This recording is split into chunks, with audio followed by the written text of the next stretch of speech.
इस वीडियो में हम जानेंगे कि गायों और पक्षियों में पोषण यानी भोजन पचाने की प्रक्रिया कैसे होती है। शुरुआत करते हैं गायों से। क्या गाय हर वक्त खाती रहती है? मेरा मतलब है हम सभी ने गायों को खड़े होकर बस चबाते और चबाते हुए देखा है। क्या इसका मतलब यह है कि वे लगातार खा रही हैं? दरअसल ऐसा नहीं है। तो फिर मामला क्या है? आइए जानते हैं। गाय और भैंस जैसे जानवर मुख्य रूप से घास खाते हैं। वे पहले घास को मुंह में दबाती हैं और निगलने से पहले उसे बस थोड़ा सा चबाते हैं। फिर उसे अपने एक विशेष आमाशय में ले जाते हैं। अब इसे विशेष क्यों कहा गया है? क्योंकि हमारी तरह गायों का आमाशय एक नहीं बल्कि 4 कक्षों वाला होता है। इसका सबसे बड़ा हिस्सा रूमेन कहलाता है। इसे एक विशाल सोकिंग टैंक की तरह समझें, जहां भोजन नरम होता है और उसका आंशिक पाचन होता है। कुछ समय बाद यह आंशिक रूप से पचा हुआ भोजन वापस मुंह में लाया जाता है और तब गाय इसे धीरे धीरे और सावधानी से दोबारा चबाती है। इस प्रक्रिया को रोमंथन या जुगाली करना कहा जाता है और जो जानवर इस प्रक्रिया को अपनाते हैं उन्हें रोमंथी कहा जाता है। विश्वास करिए, एक गाय दिन में लगभग 8 घंटे केवल चबाने में बिताती है। आंशिक रूप से पचे भोजन को आमाशय से मुंह में लाना, उसे चबाना, फिर वापस रूमेन में धकेलना और फिर दोबारा चबाने के लिए वापस लाना। यही कारण है कि हमें लगता है कि गाय दिन भर खाती रहती है। पूरी तरह से चबाया हुआ यह भोजन फिर उनकी आहार नली के जरिए कुछ इस तरह आगे बढ़ता है और पाचन के अगले चरणों तक पहुंचता है। अब प्रश्न यह है कि गाय को इतना चबाने की जरूरत क्यों पड़ती है? दरअसल घास में सेलुलोज प्रचुर मात्रा में होता है। सेलुलोज एक बहुत ही जटिल कार्बोहाइड्रेट है जिसे तोड़ना बहुत कठिन होता है।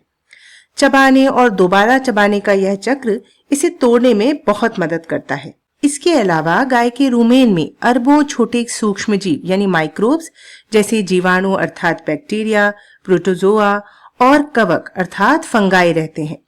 ये सूक्ष्म जीव खास तरह के रसायन उत्पन्न करते हैं जो सेलुलोज को सरल पोषक तत्वों में बदल देते हैं, जिन्हें गाय अवशोषित कर सके। सच तो यह है कि इन नन्हे साथियों के बिना गाय दिन भर खाकर भी भूखी रह सकती हैं। इसी बात से एक सवाल उठता है, मनुष्य सेलुलोज क्यों नहीं पचा सकते? इसका कारण यह है कि मनुष्यों के पास ना तो रूमेन है और ना ही वे खास सूक्ष्म जीव जो सेलुलोज को तोड़ने के लिए रसायन बना पाएं।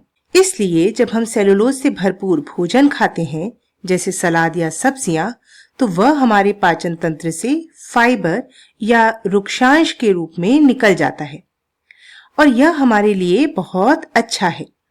फाइबर हमारे पाचन तंत्र को स्वस्थ रखता है और पेट साफ करने यानी बावल मूवमेंट को सुचारू बनाने में भी मदद करता है। यह तो हुई गायों की बात। अब बात करते हैं पक्षियों की। पक्षी हर तरह की चीजें खाते हैं।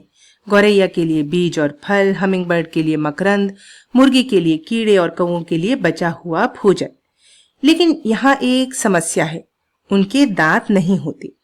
तो फिर वे अपना भोजन कैसे तोड़ते या पीसते हैं? जब पक्षी भोजन निगलता है तो वह सबसे पहले ग्रास नली से होते हुए आमाशय के पहले भाग में पहुंचता है, जिसे प्रोवेंट्रिकुलस कहते हैं। यहाँ पाचक रस भोजन को नरम बनाते हैं, बिल्कुल वैसे ही जैसे हम खाना पकाने से पहले पनीर या सब्जियों को मैरिनेट करते हैं ताकि वे अंदर तक नरम हो जाएं और स्वाद से भर जाएं। इसके बाद ये नरम भोजन अगले हिस्से में जाता है, जिसे गिजाड़ या पेशनी कहते हैं। पेशनी की भित्तियां यानी उसकी दीवारें मोटी और मांसपेशीय होती हैं। यहाँ प्रकृति का कमाल का हुनर देखने को मिलता है। पक्षी भोजन के साथ छोटे कंकड़ या बजरी भी निगल लेते हैं। जब पेशनी की भित्तियां संकुचित और शिथिल होती है यानी कॉन्ट्रैक्ट और रिलैक्स होती हैं, तो ये कंकड़ चक्की के पत्थरों की तरह काम करते हैं और नरम भोजन को बारीक पीसकर विघटित कर देते हैं। यह बिल्कुल वैसा ही है जैसे पक्षी अपने पेट में एक मिक्सर ग्राइंडर लेके घूम रहे हों। तो याद रखिए, पक्षियों में पाचन की प्रक्रिया में प्रोवेंट्रिकुलस रसायनों द्वारा भोजन को नरम बनाता है, जबकि पेशनी उसे बारीक पीसने का काम करती है। तो हमने देखा कि दांत हो या ना हो, 4 आमाशय हो या पेट के अंदर छोटे पत्थर, प्रकृति ने हर जीव के लिए पोषण का एक सटीक रास्ता बनाया है ना ये अद्भुत?